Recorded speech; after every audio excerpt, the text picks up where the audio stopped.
Good afternoon, Olive, Arlo, and Frank. Grandpa coming to you from the living room in Jack's Beach. Today we're going to look at children of Israel as they continue to wander through the desert for 40 years. And they're going to be given water today.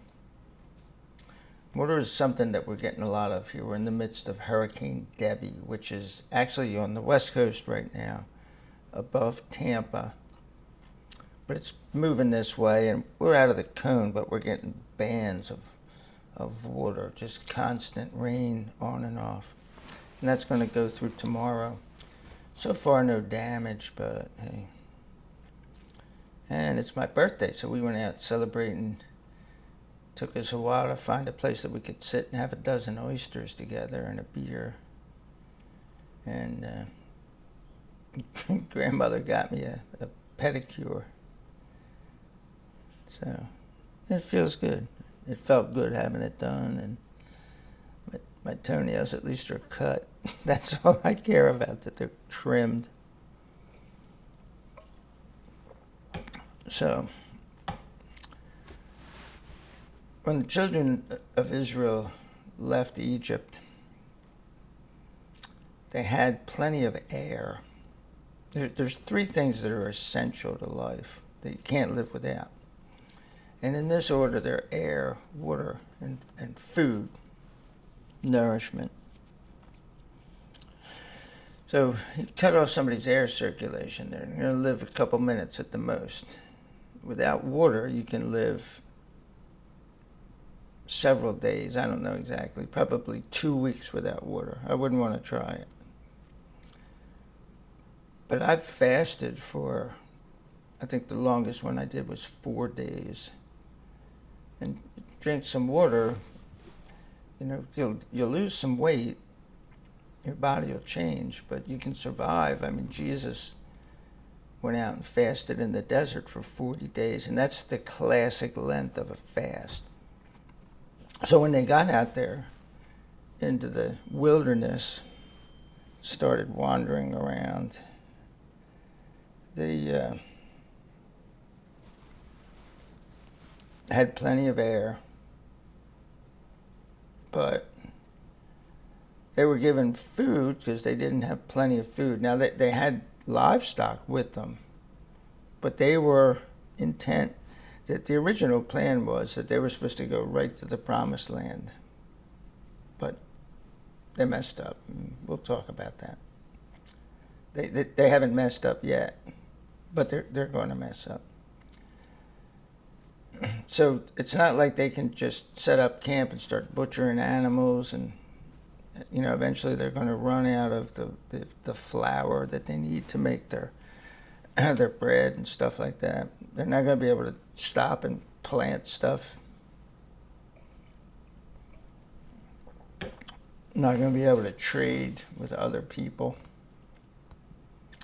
And so God's going to provide it. And he provided manna, which came down in the morning. They would come out, and the manna was on the ground and, on the plants and stuff like that. And they would just gather it up and eat it. So now he's going to provide water for them. Now we're going to see, right after he provides water for them, that he's going to give them a severe test, because they'll have everything they need physically, but they won't have everything that they need spiritually.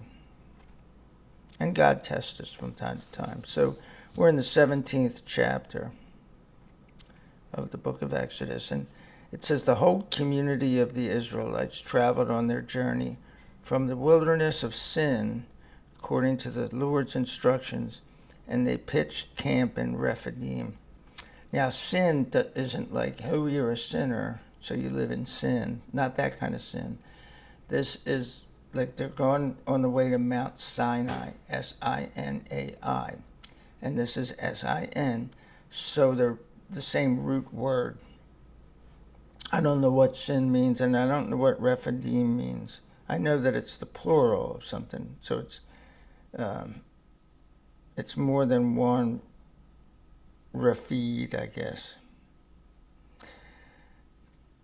I took limited Hebrew back in the day. I took some Hebrew, but not a lot. If you think I stink talking Spanish and French, check out my Hebrew. It's almost non-existent. Now there was no water for the people to drink. So the people contended with Moses, and they said, "Give us water to drink." Moses said to them, "Why do you contend with me? Why do you test the Lord?" So there's two things here. They're contending, they're like confronting him, but they're testing the Lord. They're saying, "Moses, we need water." And Moses is going, "Well, why are you confronting me about this? Because you don't think that God can handle this?" And I mean, in defense of the Israelites, like, if I was there, I'd probably be going, "Hey, Mo, you need to provide us something to drink. Get us some Gatorade or something.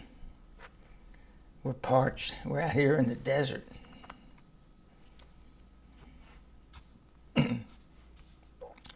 But the people were very thirsty there for water, and they murmured against Moses and said, "Why in the world did you bring us up from Egypt to kill us and our children and our cattle with thirst?"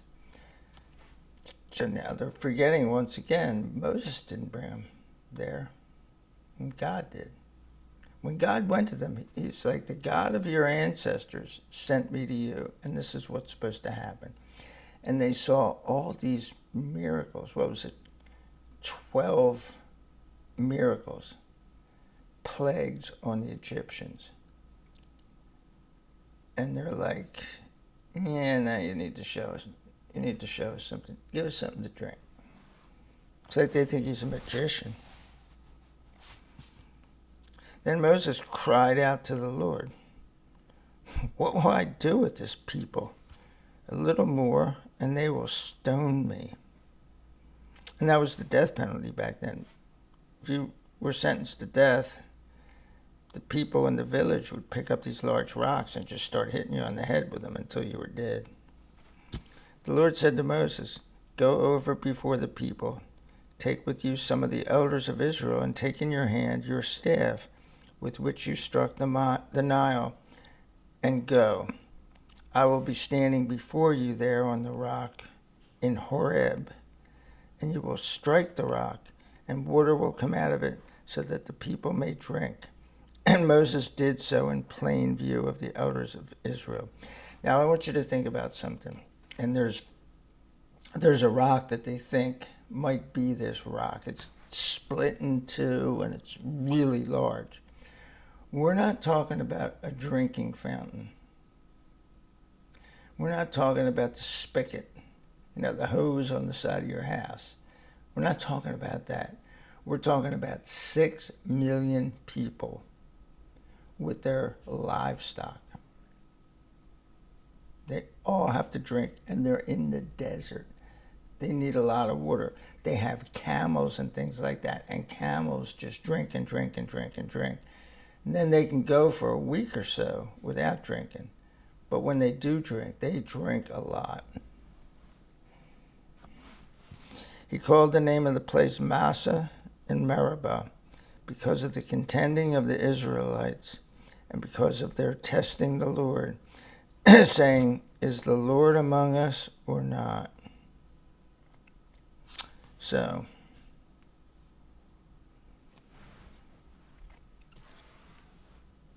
now these guys are going to come out, the Amalekites.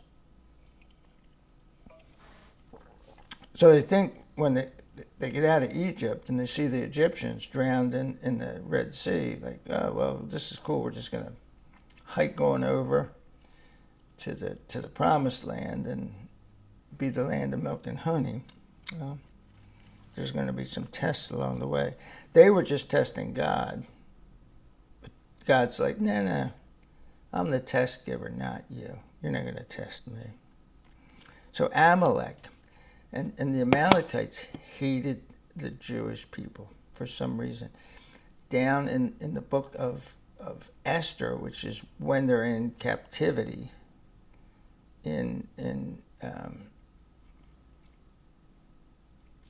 they're not in Babylon. I think they're in modern day Iran. It might be Susa. It's the Persian Empire. The book of Esther, there's a guy named Haman, however you want to pronounce it. And he hates Mordecai, the Jew. And he only hates him because he's Jewish. There's people like that today. There's a lot of people like that today. Don't be one of those people. Don't discriminate or oppress somebody based on something that they can't change. You would never discriminate on somebody based on their hair color. Well, don't discriminate based on their skin color or what they were born. You can be Jewish without being part of the Jewish religion. If you're born Jewish, you're Jewish. You can't change that. So why would you hate somebody based on what they are? You know, it's just crazy. Now, a-holes, you can oppress them and discriminate against them because you don't get up in the morning and say, oh, I wish I wasn't an a-hole. I can't do anything about it. Like, if you really want to do something about being an a-hole, just stop being one. So you can discriminate against them. Amalek came and attacked Israel in Rephidim. So Moses said to Joshua, and Joshua is his main man. He's the guy who, when Moses dies, Joshua is going to take him into the promised land. And that's the name for Jesus. Yeshua in Hebrew, and Joshua, Jesus in Greek, and Joshua in English. If Jesus was alive right now, his name would, and he was in the United States, his name would be Josh.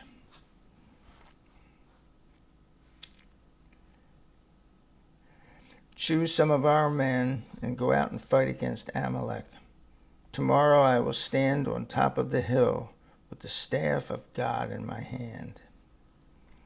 So Joshua fought against Amalek just as Moses had instructed him. And Moses and Aaron and Hur went up to the top of the hill. So Aaron's his brother, and I forget who Hur is. I don't know if he's one of the priests or what he is, but Aaron is the head priest. So they need two people to go up there, and it'll be evident in a second why. Whenever Moses would raise his hands, then Israel prevailed. But whenever he would rest his hands, then Amalek prevailed. So if he held the stick up in the air, the rod that he parted the Red Sea with,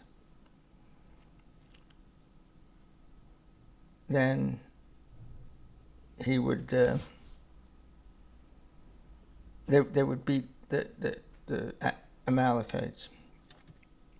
But if he started to lower his hand because he couldn't keep his arms up, then the Amalekites would start to win.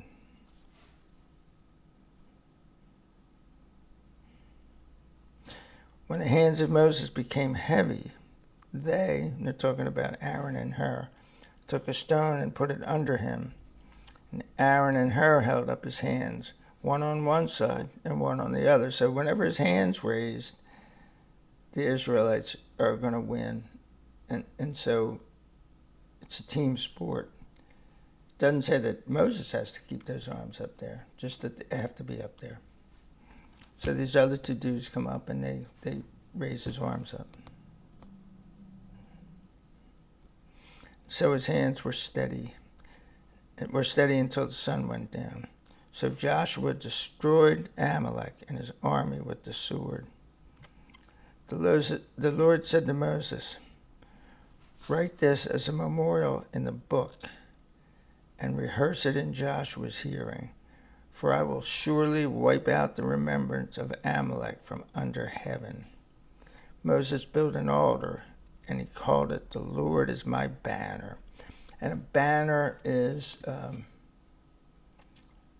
like usually longer than a flag, but shorter than a streamer.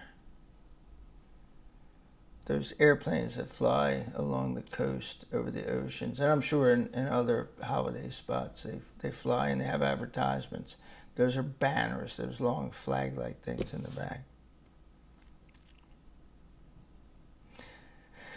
The Lord is my banner, for he said, "For a hand was lifted up to the throne of the Lord, that the Lord will have war with Amalek from generation to generation."